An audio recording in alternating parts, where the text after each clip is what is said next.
प्यारे बच्चों, जैसा कि मैं आपको बता चुका हूँ कि 3 दिन आपको फर्स्ट पार्ट सेक्शन ए और 3 दिन आपको सेकंड पार्ट सेक्शन बी कराया जाएगा।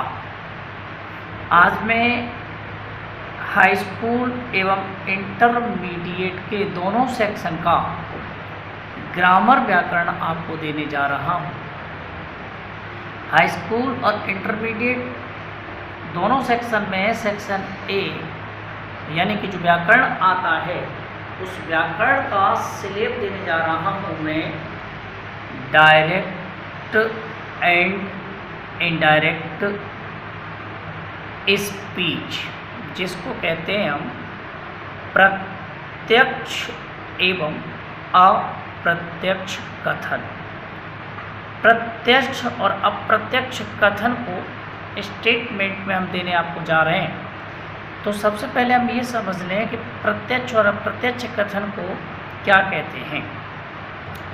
प्रत्यक्ष कथन को हम कहा करते हैं डायरेक्ट स्पीच, और डायरेक्ट स्पीच जो कथन हमें दिया जाता है उसका हम बनाते हैं इनडायरेक्ट स्पीच।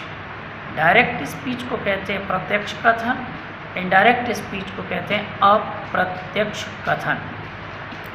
तो बेटे हम डायरेक्ट स्पीच की चर्चा करने जा रहे हैं। वो डायरेक्ट स्पीच कहा जाता है वक्ता द्वारा प्रयुक्त शब्द को ज्यों का त्यों उसी के शब्दों में वर्णन कर देना प्रत्यक्ष कथन कहलाता है।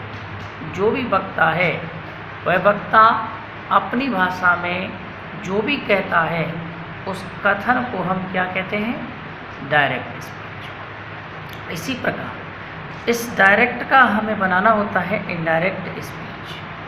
वक्ता द्वारा कही गई बात को उसके शब्दों में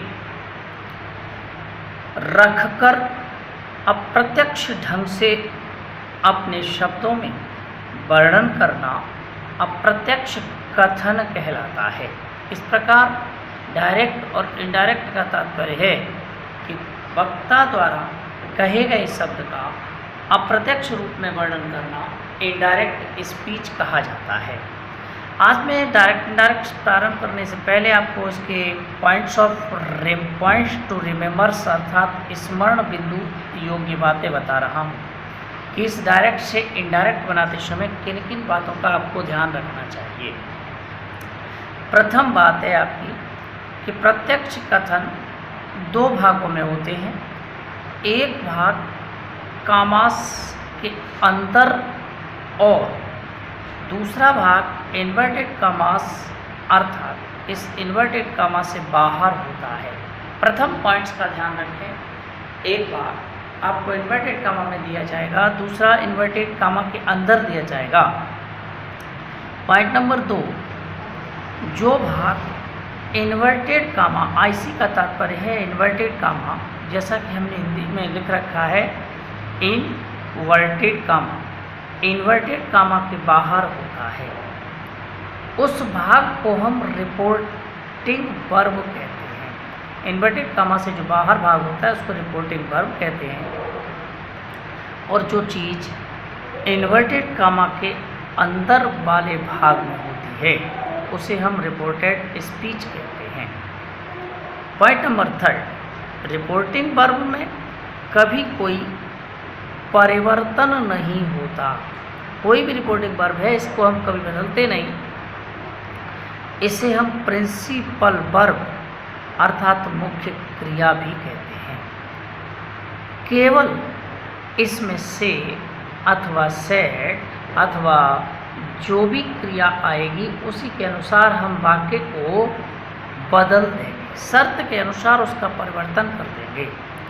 पॉइंट नंबर 4, इनडायरेक्ट स्पीच में रिपोर्टिंग वर्ब केवल उसी अनुसार हमेशा रखी जाती है जैसा हमारा टेंस होगा।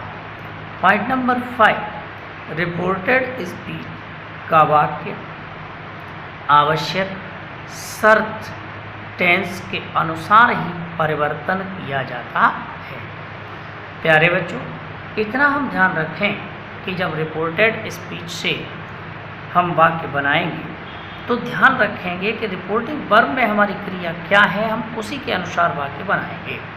और जैसा कि हम आपको एग्जाम्पल डायरेक्ट स्पीच का बताने जा रहे हैं, ही सेड टू मी, उसने मुझसे कहा, Ram is a student, inverted comma में लिखा हुआ है राम एक छात्र है। जैसा कि ये इन्वर्टेड कामा आपको दिख रहा है, यहाँ से लेकर के और स्टूडेंट पे कामा बंद है, तो Ram is a student, Ram एक छात्र है। ये हिस्सा आपका रिपोर्टेड स्पीच का बन गया और ये हिस्सा आपका रिपोर्टिंग वर्ब का हो गया। इस तरह से ये डायरेक्ट स्पीच का कथन है। एग्जाम्पल हम आपको इनडायरेक्ट स्पीच का दे रहे हैं, यानी अप्रत्यक्ष कथन का दे रहे हैं। He said that he was a student, तो इस तरह से ये अप्रत्यक्ष कथन का वाक्य है, ही वॉज ए स्टूडेंट। इस प्रकार ये दोनों सेटों से मिलकर के आपको एग्जाम्पल दिए गए।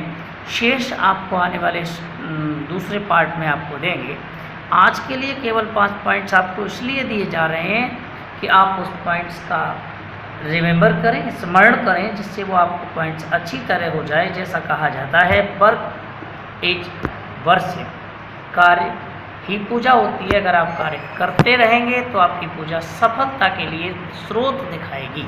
और अगर आपको ये वीडियो पसंद आ रही है तो आप इसको सब्सक्राइब कर लें, जिससे आपको आने वाली वीडियो निरंतर हम आपको प्रेषित करते रहें। धन्यवाद।